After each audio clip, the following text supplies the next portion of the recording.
Hi, welcome back to my channel vlogs of Shapana. Good morning friends. இன்றைக்கி பார்த்திங்கன்னா நான் Friday morning இந்த vlog எடுத்துகிட்ருக்கேன். இன்றைக்கி வந்து ஸ்கூல் ஒர்க்கிங் டே, அதனால் நான் மார்னிங்கே வந்து லஞ்சுக்கு ரெடி பண்ண போகிறேன். இப்போ பார்த்திங்கன்னா நான் சாப்பாட்டுக்கு வந்து அரிசி ஊற வச்சுட்டேன். இன்றைக்கி நான் என்ன குழம்பு வைக்க போகிறேன்னு பார்த்திங்கன்னா வெண்டைக்காய் புளிக்குழம்பும் காய் பொரியல் பார்த்திங்கன்னா புடலங்காய் பொரியல் நான் பண்ண போகிறேன்.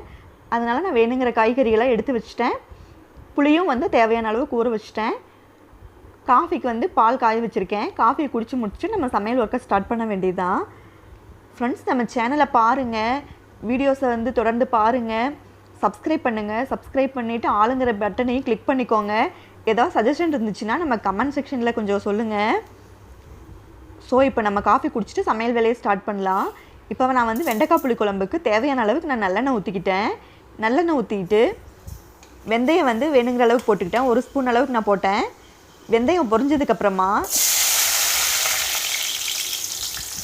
சின்ன வெங்காயமாக நான் ஒரு 10 வெங்காயம் சேர்த்திக்கிறேன்.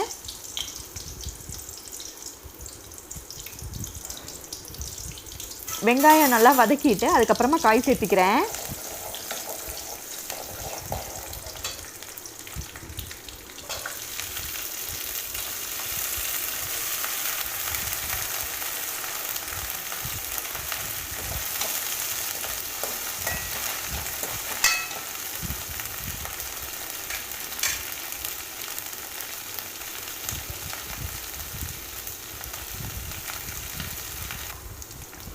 காயை போட்டதையும் உப்பு சேர்த்தக்கூடாது. கொஞ்சம் நேரம் வதக்கி விட்டுட்டு அதுக்கப்புறமா வந்து காய் வேகிற அளவுக்கு நம்ம உப்பு போட்டுக்கலாம்.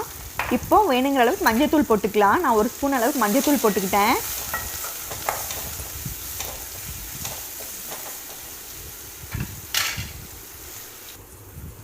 இப்போ குழம்புக்கு வந்து நான் 1/2 மூடி தேங்காய் எடுத்துக்கிட்டேன். 3 சின்ன தக்காளி, குழம்பு மிளகாத்தூள் எடுத்துக்கிட்டேன், சோம்பு கொஞ்சமாக எடுத்துக்கிட்டேன். இது வீட்டிலையே அரைச்ச குழம்பு மிளகாத்தூள். ஸோ அதில் மல்லி, சீரகம், மிளகு, வெந்தயம் எல்லாமே போட்டிருக்கேன். சோம்பு மட்டும் நான் அதில் போடல, அதனால் இப்போ அதை மட்டும் நான் ஆட் பண்ணி அரைச்சி எடுத்துகிட்டு வந்துட்டேன். இப்போ இந்த பேஸ்ட்டை நான் இந்த காய் கூட சேர்த்திக்கிறேன். இது கூட நான் புளித்தண்ணியையும் கரைச்சி வேணுங்கிற அளவுக்கு நான் ஊற்றிக்குவேன். இந்த புளிக்குழம்புக்கு பார்த்திங்கன்னா நீங்கள் தக்காளி அதிகமாக போட்டுட்டு புளியை கொஞ்சம் கம்மி பண்ணிக்கோங்க, டேஸ்ட் நல்லாயிருக்கும். இந்த குழம்பு பார்த்திங்கன்னா நமக்கு மீன் குழம்பு டேஸ்ட்டில் அப்படியே இருக்கும்.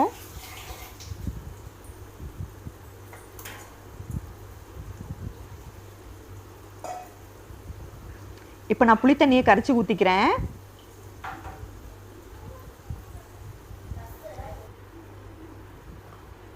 இப்போ நான் புளித்தண்ணியை வந்து வேணுங்கிற அளவுக்கு நான் கரைச்சி ஊற்றிட்டேன். இந்த டைமில் உங்கள் உப்பு காரம் செக் பண்ணிக்கோங்க. உப்பு காரம் செக் பண்ணிவிட்டு நீங்கள் தண்ணி எந்த அளவுக்கு வேணும்னு பார்த்து சேர்த்திக்கோங்க. எனக்கு உப்பு கொஞ்சம் பத்தாமல் இருந்துச்சு, நான் உப்பு கொஞ்சம் சேர்த்திக்கிட்டேன். எனக்கு கொஞ்சம் கெட்டியாக இருக்க மாதிரி இருக்குது, அதனால் நான் இன்னும் கொஞ்சம் தண்ணியும் சேர்த்திக்க போகிறேன். ஏன்னா ஒரு 5-6 நிமிஷம் நமக்கு குழம்பு வந்து வேகணும், அதனால் வந்து தண்ணி பார்த்திக்கோங்க. ரொம்ப கெட்டியாக இருந்துச்சுன்னா இன்னும் கொஞ்சம் நேரம் ஆக ரொம்ப கிரேவி மாதிரி ஆயிரும். அதனால் நான் இன்னும் ஒரு 1/4 டம்ளர் அளவுக்கு நான் தண்ணி சேர்த்திக்கிறேன். உப்பு காரம் செக் பண்ணிக்கிறேன். எனக்கு உப்பு காரமெல்லாம் கரெக்டாக இருக்குது, கொஞ்சம் கெட்டியாக இருக்குது, அதனால் நான் வேணுங்கிற அளவுக்கு தண்ணி மட்டும் சேர்த்திக்கிறேன். ஒரு 1/4 டம்ளர் அளவுக்கு நான் தண்ணி சேர்த்திக்கிட்டேன்.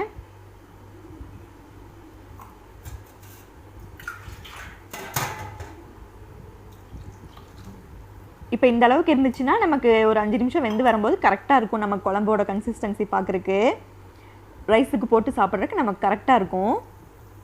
இப்போ பாருங்கள், நான் ஒரு 5 நிமிஷம் வேக வச்சு எடுத்துட்டேன். நல்லா வெந்து வந்துருச்சு. குழம்போட கலரே எப்படி சேஞ்ச் ஆகிடுச்சு பாருங்கள். இது பார்த்திங்கன்னா இந்த குழம்பு வந்து நமக்கு சப்பாத்திக்கு, இட்லி, தோசை, ரைஸ் எல்லாத்துக்குமே நல்லாயிருக்கும்.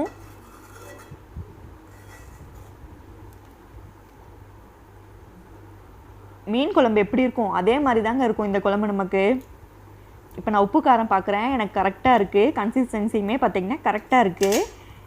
இப்போ அதனால் நான் என்ன பண்ணுவேன்னா, இந்த குழம்பு எனக்கு வெந்தது கரெக்டாக இருக்குது. நான் இப்போ இதை எடுத்து ஊற்றிட்டு வேறு பாத்திரத்துக்கு மாற்றிட்டு இதே பாத்திரத்தில் நான் வந்து புடலங்காய் பொரியலுக்கு நான் தாளித்து விட்ருவேன். ஸோ இந்த மாதிரி இந்த குழம்பு ட்ரை பண்ணி பாருங்கள். இப்போ நான் இந்த குழம்பை மாற்றி வச்சுட்டு இதே கடாயில் நான் காய்க்கு தாளித்து விட்டுறேன்.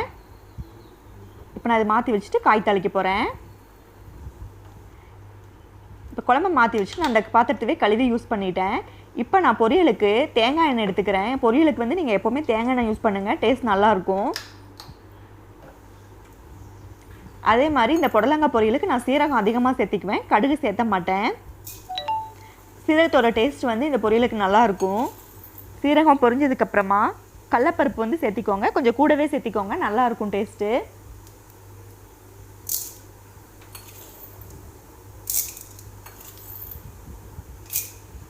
அதே மாதிரி வெயிட் லாஸில் இருக்கவங்க இந்த புடலங்காய், பீக்கங்காய் அந்த மாதிரி நீர்க்காயெல்லாம் அதிகமாக சேர்த்திக்கோங்க, நல்லது வெயிட் லாஸ்க்கு. வெயிட் லாஸ் வந்து நமக்கு சீக்கிரமாக கம்மியாகும். நீங்கள் லஞ்சுக்கெலாம் என்ன பண்ணலாம், வெயிட் லாஸில் இருக்கவங்க காயை வந்து அதிகமாக எடுத்துகிட்டு ரைஸை கம்மி பண்ணி எடுத்துக்கலாம். இப்போ நான் கடலைப்பருப்பும் வதங்கிருச்சு. வதங்கினதுக்கப்புறமா பல்லாரி வெங்காயம் ஒரு சின்ன வெங்காயமாக பார்த்து போட்டுக்கிட்டேன், 5 பச்சை மிளகாய் சேர்த்துக்கிட்டேன். இப்போ காரத்துக்கு பார்த்திங்கன்னா இதுதான் நமக்கு, தனியாக நான் எதுவும் ஆட் பண்ண போகிறதில்ல, அதனால் நான் 5 மிளகாயாக கீரி சேர்த்துக்கிட்டேன். கீரி சேர்த்தும்போது பார்த்திங்கன்னா நமக்கு தண்ணி ஊற்றி வேக வைக்கும்போது காயோட அந்த காரம் நல்லா பிடிச்சிக்கும்.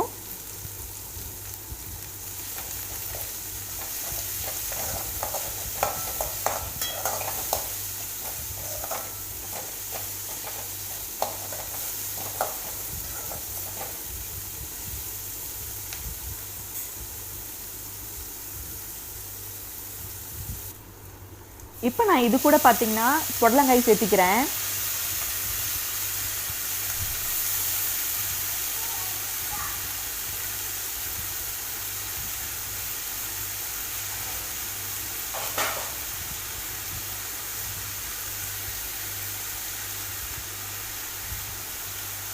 இப்போ காய் வேகிறதுக்கு தேவையான அளவுக்கு நான் உப்பு சேர்த்திக்கிறேன், பவுடர் சால்ட்டாக சேர்த்திக்கிறேன்.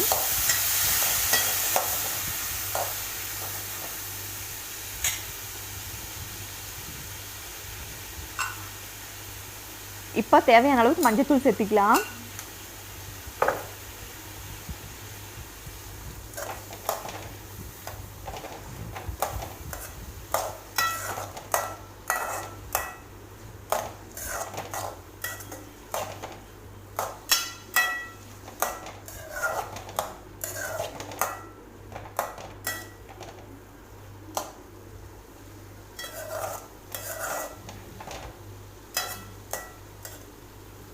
இப்போ உப்பு காரம் பார்த்துக்கோங்க. காயை போட்டதையுமே தண்ணி ஊற்றி வேக விடாமல் கொஞ்சம் நேரம் வதக்கி விட்டுட்டு அது தண்ணி விடும் பாருங்கள். விட்டதுக்கப்புறமா உங்களுக்கு எவ்வளோ தண்ணி வேணுமோ அதுக்கப்புறமா ஆட் பண்ணிக்கோங்க. நான் இதுக்கு மேலே பார்த்திங்கன்னா ஒரு 1/4 டம்ளர் அளவுக்கு தான் தண்ணி சேர்த்துவேன், காய் வேகிறதுக்கு கரெக்டாக இருக்கும். ஒரு 5 நிமிஷம் நமக்கு தண்ணி இஞ்சிரும், காயும் வெந்துடும், தேங்காய் பூ போட்டு இறக்கிற வேண்டிதான். குழந்தைகளுக்கு இந்த மாதிரி செஞ்சு கொடுத்து பாருங்கள், அவங்க நல்லா சாப்பிடுவாங்க. எல்லா காய்களுமே குழந்தைகளுக்கு கொடுத்து பழகுங்க. அவ்வளோதான், நமக்கு ஆல்மோஸ்ட் வந்து இப்போ காய் வெந்து வந்துருச்சு. ஒரு 5 நிமிஷம் நம்ம மீடியம் ஃப்ளேமில் வச்சுருந்தோம்னா காய் நல்லா வெந்துடும். வெந்ததுக்கப்புறமா தேங்காய் பூ போட்டு இறக்கிக்கலாம், அவ்வளோதான்.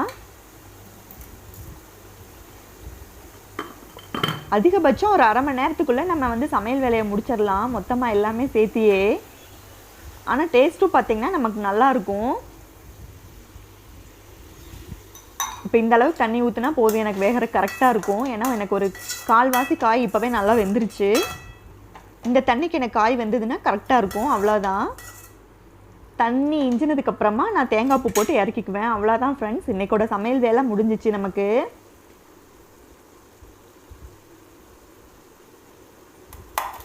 அவ்வளோதான் ஃப்ரெண்ட்ஸ், நம்ம முடிஞ்சிச்சு. நம்ம பொரியல் செய்கிறதும் முடிஞ்சிச்சு. ஸோ தொடர்ந்து நம்ம சேனலை பாருங்கள், சப்ஸ்கிரைப் பண்ணுங்கள். அவ்வளோதான் friends, thank you. See you on next video.